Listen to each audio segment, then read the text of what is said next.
It's a nice, beautiful morning. May get some rain, and it's a good time to check out my commercial electric wire connectors I got in. 360 pack. For a home DIY guy, I don't think I'll ever need to purchase connectors again. I never really spend a lot of time thinking too much about connectors, colors.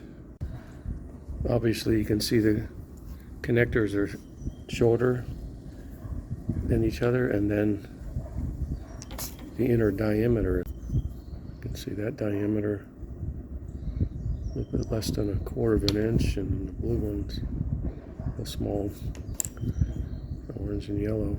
So the taller they get, the bigger the diameter. So I have a ceiling fan and light kit to put up. Start thinking about connectors that come with the kit and the wire sizes. I always keep random parts of wire that I have on projects. You never know when you're going to need a little piece for something. I have a little bundle here, different sizes of wires too.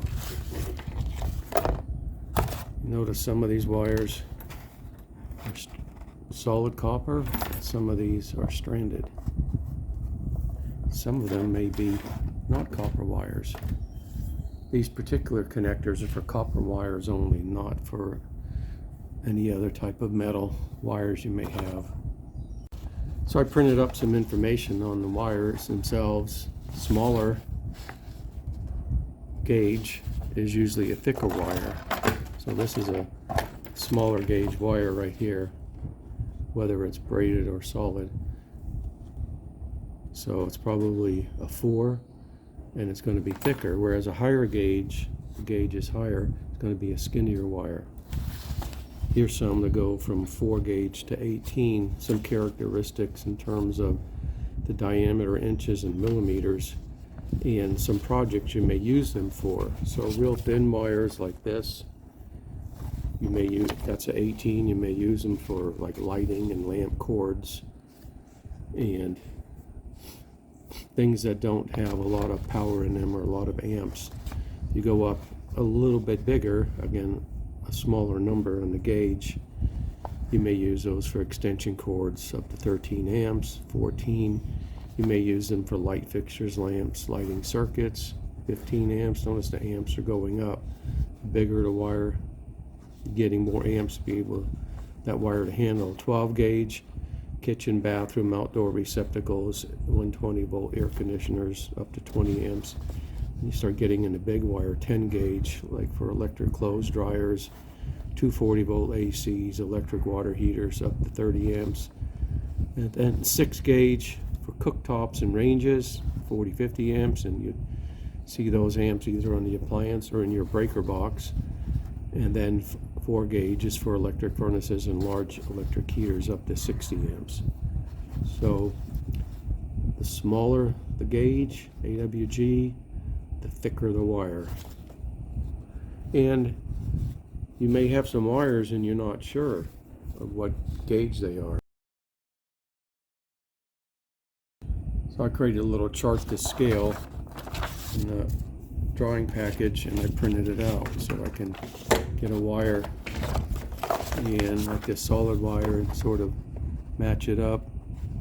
That looks like it's 10 gauge. Fits perfectly. It overflows these and it's too small for that. And then if you have even these tiny wires, straighten them out. This insulation on here, makes them look a little bigger, but that's probably, down here in 16 gauge. If it was actually flattened and not bundled up right here. 14, I doubt it, probably 16 gauge.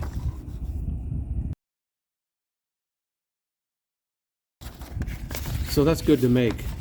Draw out the scale and keep that laminated, keep it around your electrical gear to determine what you're working at, because it's the gauge of the wire that helps you determine which wire connector size you're going to need. These wire connectors from Commercial Electric have a variety of options of how to use them. They list some of the options on the front, and then they list more options on the back. On the front, it's typically a minimum to maximum and a gauge size, but this gives more detail. put together a consolidated chart. These are to be used with solid or stranded copper wires only. So let's look at the blue.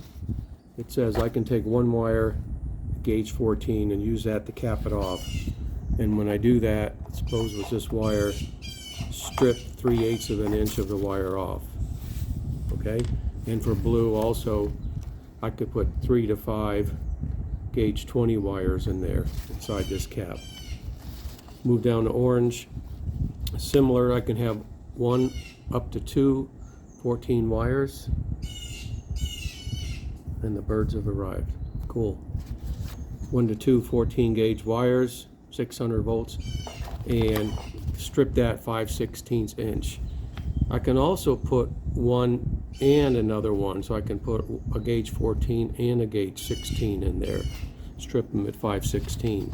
Go on down to the yellow as we get bigger. In the diameter of the hole in the bottom, we can put more wires in here. I can put up to 3 wires, a gauge 12, 4 wires, a gauge 14, from 2 to 5, a gauge 16.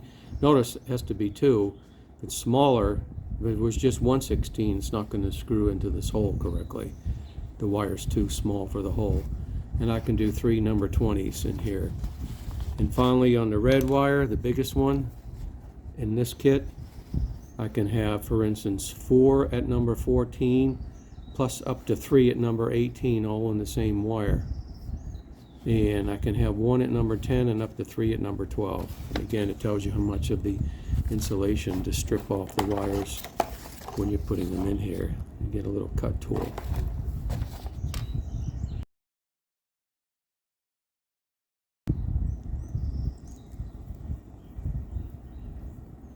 Here we go. Should be able to pull. That should not come out.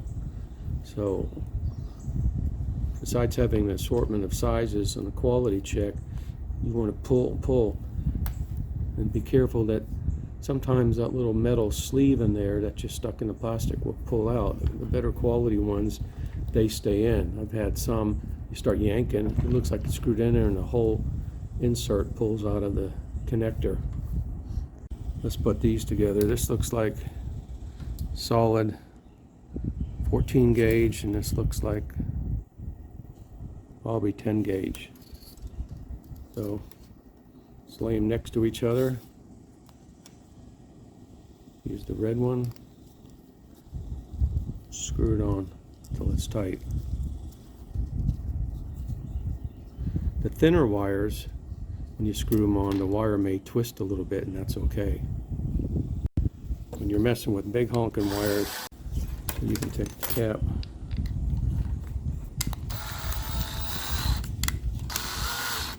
tighten it down a little bit, and then line those up and make sure they go in the hole. Both of them are in there. Just go slowly. There we go. Slowly twisting. That's twisting the wires. That thing is in there. Good connection. See the connections in there. Here we got 4 wires going in to a yellow.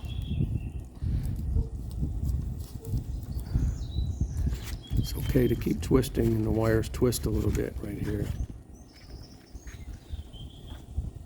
It's in there. I've read where people would, if it's a solid and they strain it together, they'll put a little bit more room at the end with the strand of this hanging, and then start the strip with the stranded first, then go down. I'm not an electrician. I don't know. I haven't seen any benefit but in my work, but it is interesting because the braided wire will bunch up in the end and fill up the hole, and it gets a solid connection. Good connectors. They're solid. I messed around with this for a while because I don't like when I have parts like this that fail. I didn't get any of the little screw inserts to pull out, and yeah, they give you the max voltage, how much you should strip off. I added gauge and I combined. And so that's a good deal. It's a good bargain. Let me go build the new ceiling fan and light kit installation.